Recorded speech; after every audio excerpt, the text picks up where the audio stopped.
Today I will introduce you to the breathtaking Ciudad de las Artes y las Ciencias.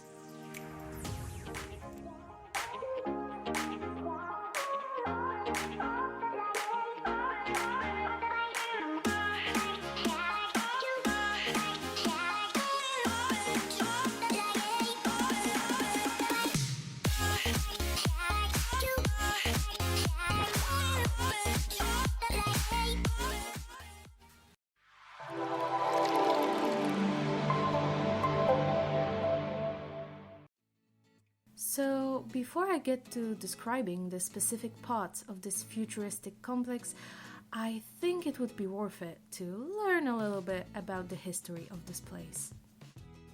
It all started with a man whose name was Joan Lerma, and in 1989 he was the president of Generalitat Valenciana.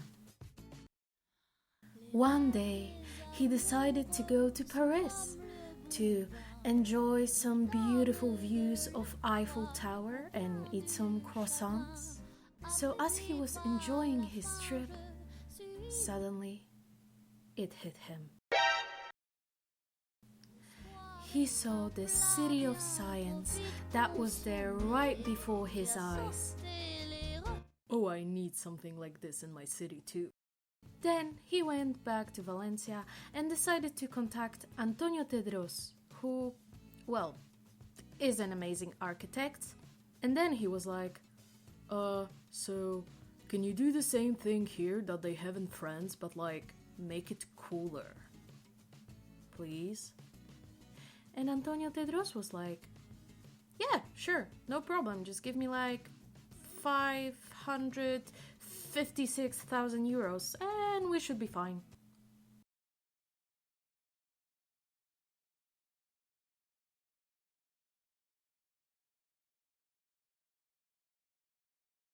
Yeah, that's fine. Therefore, Antonio assembled a team of 56 scientists, museologists, and designers, and then presented the first project in 32 volumes. It consisted of a high communication tower, the third tallest in the world at that time, and an IMAX cinema with a planetarium and a nature museum. Oh, and by the way, it's going to cost you only 120 millions of euros.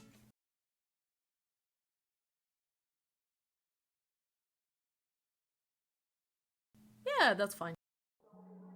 Sadly, after a while, the discrepancies in the concept and functionality of the exhibition space prompted Tedros to withdraw from the project in May 1993. However, that was the moment when Santiago Calatrava came into the picture. Another world-famous Spanish architect decided to take on the task and started working on it in 1994. It seemed like everything was going smoothly. Well, until the point when the fundaments of the tower were built and then the government was like, let me think about it.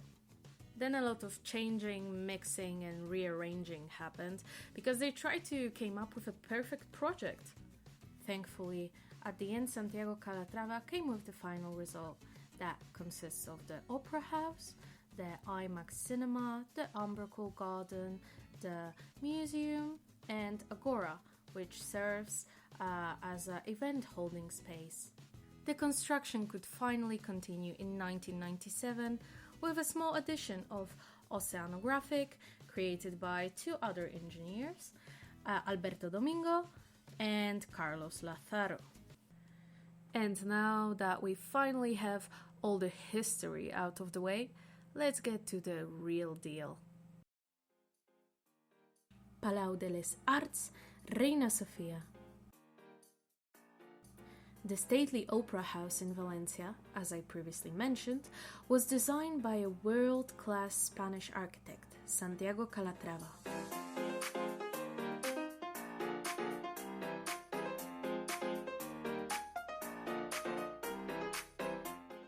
The silhouette of the Palace of Arts is truly enchanting. A huge curved roof covers the structure 230 meters long and 75 meters high. The building has 14 floors above the ground and 3 underground floors. There are 4 halls that can fit an audience from 400 to 1,700 people. The largest of them is the 3rd largest in the world.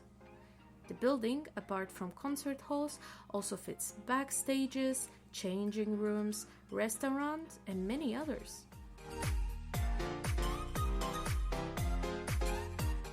Various events take place here, from classical music concerts through theater performances to conferences and political rallies. Although you can get an entrance ticket for about 10 euros, if you really want to experience the beauty of art from the best seats, be ready for a considerable expense.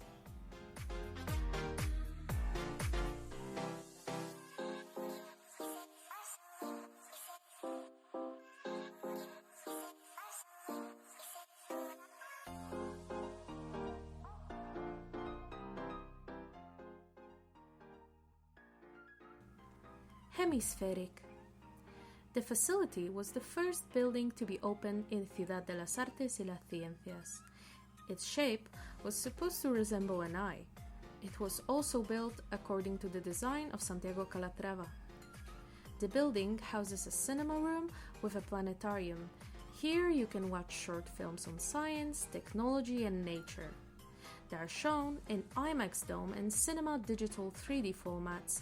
There is also a possibility to watch a laser show. The IMAX Cinema Hall is the largest cinema hall in Spain. I had the pleasure to watch one of the films myself.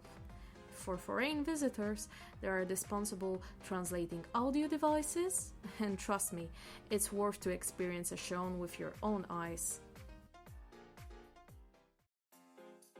Museo de las Ciencias, Príncipe Felipe.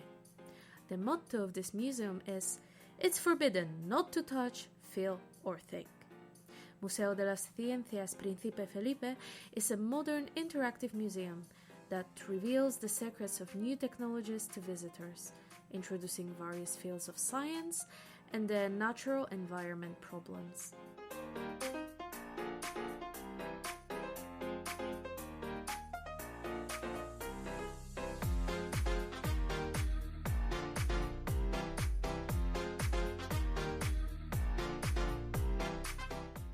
Various exhibitions enable the visitor, in an informative and, above all, interesting way, to get acquainted with everything that is related to modern science. You can see exhibitions like chickens hatching from eggs, operation of wind farms, or zero-gravity chamber. The building is huge and there are plenty of attractions. In order to visit all its exhibitions truly, believe me, one visit is not enough.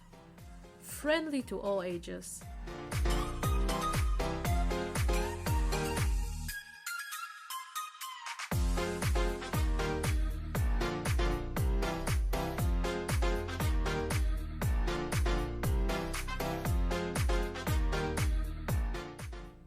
Agora.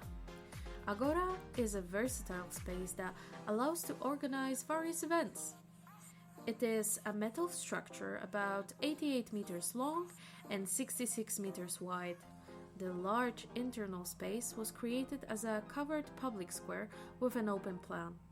The facility hosts exhibitions, fairs, congresses, conventions, concerts, performances, and even sports events.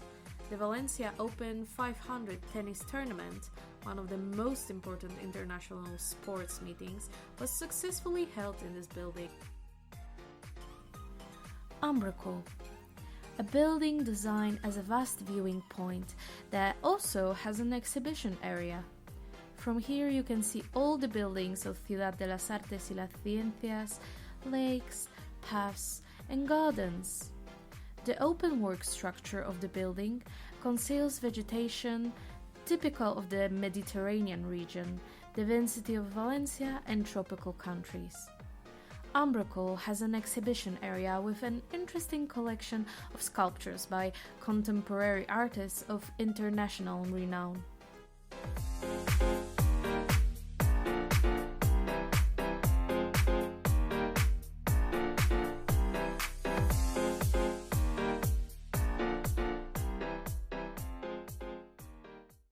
There are open-air discos and concerts during the holidays, but due to the current situation, all events have been temporarily cancelled. Sometimes you can also meet a group of stray cats that hide in the shade of palm trees. Lovely place.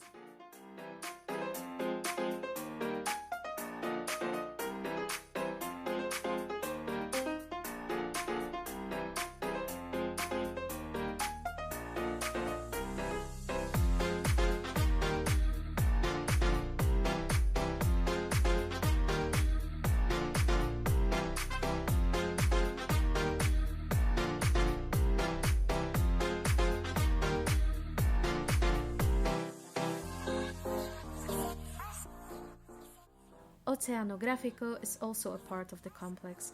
However, because it is kind of a complex in itself, I've decided to leave it for some other video that I will surely make sometime in the future. In addition to the main buildings, there are also other attractions here. You can, for example, rent kayaks by the surrounding pools that decorate the complex. Thirst in the hot sun will be quenched by the traditional Valencian drink made of chafa nuts, horchata, which can be purchased at the local vendors who set up their stands in Ciudad de las Artes y las Ciencias. There are also restaurants and cafes, and in the evenings, lively music from the clubs located under the buildings of the complex. And that will be all for this video. I hope that I have satisfied you with the beauty of Ciudad de las Artes y las Ciencias, and that if you ever visit Valencia, this place will be on your sightseeing list. If you want, show me some love by leaving a like on this video, and of course, I'll see you next time. Cheers!